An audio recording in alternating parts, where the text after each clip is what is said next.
Hey everyone, Riddle here. Welcome to my channel, or welcome back. If you're a subscriber, I appreciate it. I'm going to show you something, with food insecurities being possibly at the highest rate in decades, and just the overall instability and cost of the world right now, I've been trying to teach all my friends what to eat or what they can eat if the shit hits the fan. So we moved into this new house 8 or 9 months ago, and there was a large area that, pretty much pronounced itself that it was going to be the garden, one of the gardens. It was high, it was dry, it was full sun, so I was going to do a lot of herbs and peppers in there, some poppies. There was thousands, hundreds, and probably millions of these little seedlings coming up though. And they did, I don't know, so my instinct was, don't kill them. And there were enough of them that I could dig around them without even putting a dent in the population. And what did those little weed seeds turn out to be? Purslane. Now, purslane is in the portulaca family. That's a beautiful bedding flower, and a little multicolored flowers, look like they're made from tissue. This is same family. It's almost like a succulent, so they can handle a lot of lack of water and a lot of abuse, and they keep going. Because of this factor, I just read that they're looking at this particular species to CRISPR into our regular food crops in the future if climate change continues to deliver the harsh weather that it is starting to show us in regards to drought and extreme heat. This will be, I think partially they're thinking of that because it can handle such low water, and it's a very drought-friendly, drought-resistant weed, and also it is so high in nutrition. And I'm not going to go in about that, but it's a super vegetable, and the little tiny seeds in different parts of the plants have something like, I don't know, I think I read, don't quote me on this, but 3 times the omega-3 fatty acids of salmon. What I really love about it is not only is it just a nice crunchy vegetable, but when you stir fry with it, the Mexican people make a morning dish out of it that they stir fry it into scrambled eggs. It's fantastic. Great way to get some vegetables, some vitamins and vegetables first thing in the morning. But no matter what you do with it, it stays crunchy. So when I was thinking about it, its texture, and a lot of people don't like slimy things, I was trying to figure out, well, what else can I do with it and how can I preserve it? And I did some phenomenal olives last year. And when I emptied the jar of olives, the brine, that liquid that's left behind, is so tasty and infused with that olive flavor. So as an experiment, there's something called refrigerator pickles. So I did half the olive brine and just crammed it full of the purslane, and then filled it up the rest of the way with, about to here, with organic apple cider vinegar. There's actually a Kirkland brand of organic apple cider vinegar at Costco that's really affordable and good, so you don't have to spend too much money on it. And then I topped it off with a little olive oil because the plants kept rising to the top and I didn't want them to make contact with oxygen, so I did just like you do with olives, a little layer of, and these, delicious. In a matter of days, it took on this beautiful pickle flavor, and everyone that I've given it to has wanted a second helping of it. Now, these are refrigerator pickles, which means you do your brine concoction. Some people heat it up on the stove first, and then you just pop it back in the refrigerator. So it has, shelf life, I think conservatively 3 to 6 months, maybe longer, depending how sterile it was.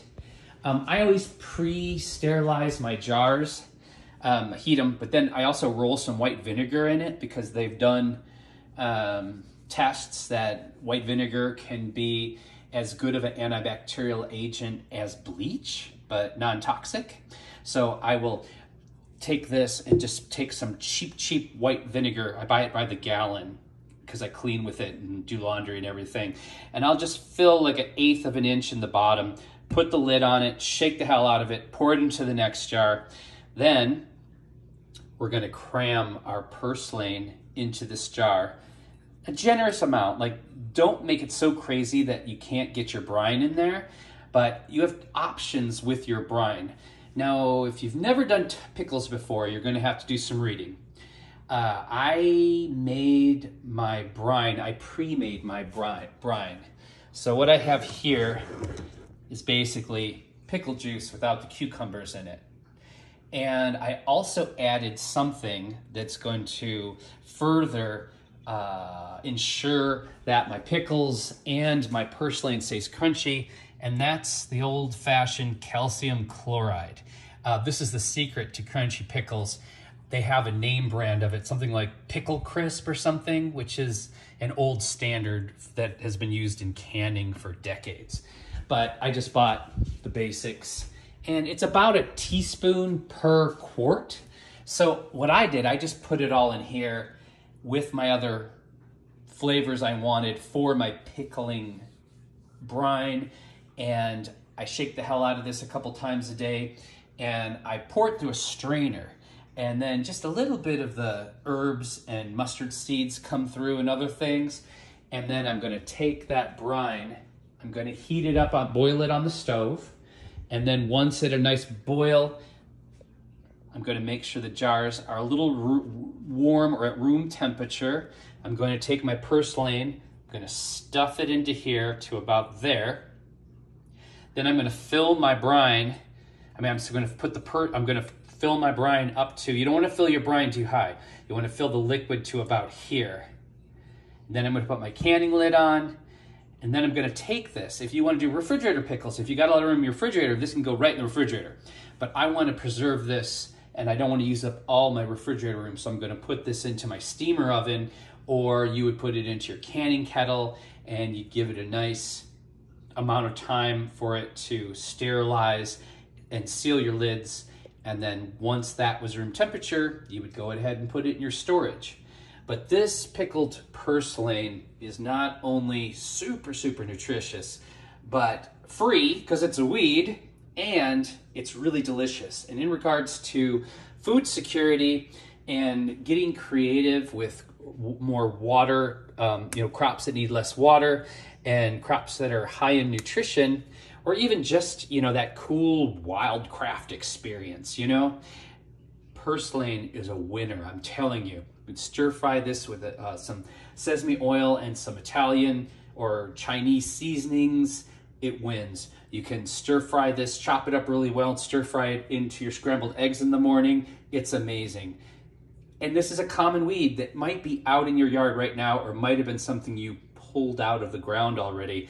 Don't worry, it'll come back. They are tenacious as hell, and purslane is fantastic. You probably see the spelling in the description box or in my title. It's just like a purse, P-U-R-S-L-A-N-E, purslane. So I hope I spelled that right. Hope I didn't forget an E. If I did, sorry. Okay, that's about it. Basic pickling. You can find a brine recipe. There's lots of different brine recipes.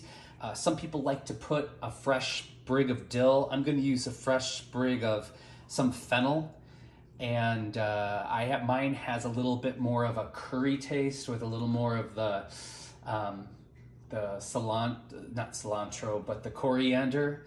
And it's going to have that beautiful yellow color from the mustard seeds. That's why the pickles that you buy at the store have that, that beautiful color. And remember, once you eat all your purslane out of the jar, don't throw away the juice. Save that juice. You can reuse it over and over again. Sometimes you may have to add a little more salt or cider, but for the most part, brine can be recycled for quite a while before it's too watery to be able to use again. When you make your brine, especially if you're going to can and not do refrigerator pickles, make sure that you follow the instructions carefully, especially if you're doing cucumbers, because cucumbers are very low acidically, and so that would make them more prone to spoil or become, get botulism if you don't can it correctly. So that's the reason for the brine, is it's that combination of salt and vinegar that helps to keep that from happening. So you don't want to say, oh, I want it less vinegary or I want it less salty. There's a reason that these formulas and these recipes have been used for centuries, and that is to preserve the food properly so no one gets sick. And that's it. I hope you enjoyed my video about my new favorite vegetable, purslane, and get out there and eat some weeds. If you like my videos, quick money-saving tips, rants, raves, art, and occasional magic, please subscribe. It helps. Give me a thumbs up. Share it with a friend.